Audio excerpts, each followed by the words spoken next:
শুধু গেটের বকশিসের টাকাকে কেন্দ্র করে বিয়েবাড়ির আনন্দঘন পরিবেশ মুহূর্তেই পরিণত হলো রণক্ষেত্রে। কালকে ওনারা বরপক্ষ আমার মেয়ে আনতে গেছে, যত গেট ধরাধরি কোনো কথাই নেই। তারপরে দেখা যাচ্ছে পোলাপানের একটা আশা থাকতেই পারে যে জামাই আসলে একটা আপ্যায়ন বরণ করে নিয়ে আসবো, তার মানে একটা পোলাপানের একটা হাত খরচ দেয়। তো ওনারা 500 টাকা দিছে।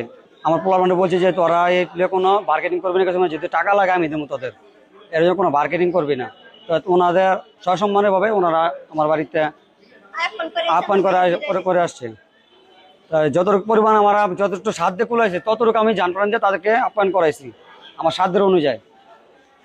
আমার বাড়ির কাহিনী এতটুকু শেষ। তারপর ওনারা মেয়ে নিয়ে আসলো, ভালো মন্দ আমার থেকে বিদায় আমার মেয়ে আমার কাছ থেকে নিয়ে আসছে। আজকে আমার ওনাদের বাসায় গেছি, হ্যাঁ ভিরানগর আনতে গেছি। তো ওনারা কালকে গেটে দিয়েছে 500 টাকা, আমি ওনাদের দিয়েছি 1000 টাকা।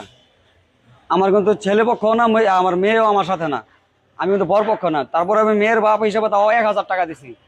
সেই টাকাটা পুরাই ফালাই দিছে, ফালাই দিয়া বলতেছে ছোট লোক। পটুয়াখালীর 10 মিনা উপজেলার বাঁশবাড়ি ইউনিয়নের ঢন্ঢনিয়া গ্রামে বৃহস্পতিবার বিকেলে ঘটে যাওয়া এই অনাকাঙ্ক্ষিত ঘটনাটি এলাকায় বেশ চাঞ্চল্য সৃষ্টি করেছে। বর রাকিব মল্লিকের সাথে মিমের বিয়ে হয়েছিল 5 মাস আগেই। আনুষ্ঠানিকভাবে কোণে তুলে দেওয়ার দিন প্রথা অনুযায়ী গেটে বরণ করার সময় বকশিসের টাকা নিয়ে দুই পক্ষের মধ্যে বাগবিতণ্ডা শুরু হয়। মহিলারা গালাগালি সেরকম ভাবে অনেকভাবে করছে, জুতা দাবি টাইবে, তাদেরকে অনেক জনের বাজে ধরনের আর কি খারাপ ব্যবহার করছে। তো একজন খারাপ ব্যবহার করলে আরেক আমাদের পক্ষ মহিলা আছে, তো ওনারও দেখা গেছে তর্ক বিতর্ক হচ্ছে। আরেক মহিলায় আমার এক ভাগনার গালায় কলার ধরে ফেলাইছে। গতকাল আসলে আমরা তাদের বাড়িতে যাই, পালাক্রমে তারা আমাদের বাড়িতে আজকে আসে। আসার পরে গেটে সাধারণত কিছু বিষয় নিয়ে বাগবিতণ্ডা ছেলেপিলেরা জড়ায়।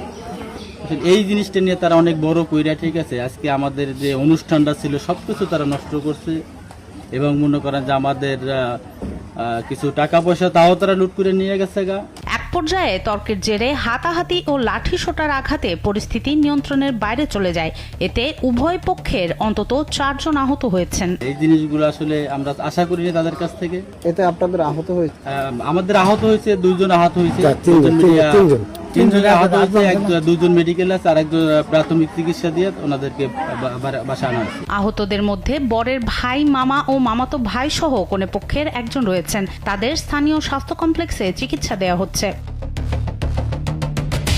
বরপক্ষের দাবি, হামলায় আসবাবপত্র ভাঙচুর ও নগদ প্রায় 2 লক্ষ টাকা সহ মোট 3 লক্ষ টাকার ক্ষতি হয়েছে। যদিও কোনে পক্ষ মারধরের বিষয়টি অস্বীকার করেছে। বলতেছে কালকে ওরে পোষাবার দেখছি, ওরে ধইরা তারপর হেরা অনেক লোকেরা মিললা তারে মারধর করে টাকা পয়সা মোবাইল টোবাইল সব নিয়ে গেছে। আর তারে আমরা আহত অবস্থায় বাড়ি নিয়ে আসছি, পরে গাড়ি দিয়ে আমরা তারে নিয়ে গেছি।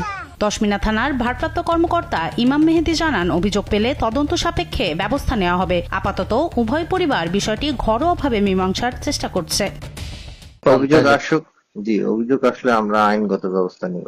আনন্দের উৎসবে এমন অনাকাঙ্ক্ষিত সংঘর্ষের ঘটনায় এলাকায় বিষাদের ছায়া নেমে এসেছে।